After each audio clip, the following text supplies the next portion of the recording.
Hello! In this video I will show you how to set up eSIM on HONOR X70i.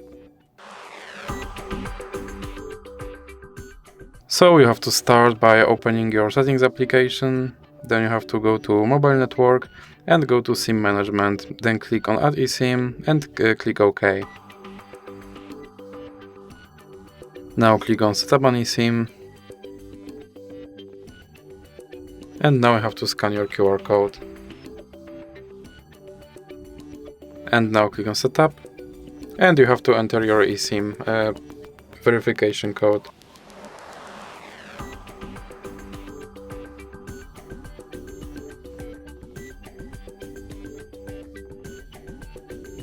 Now you can click finish.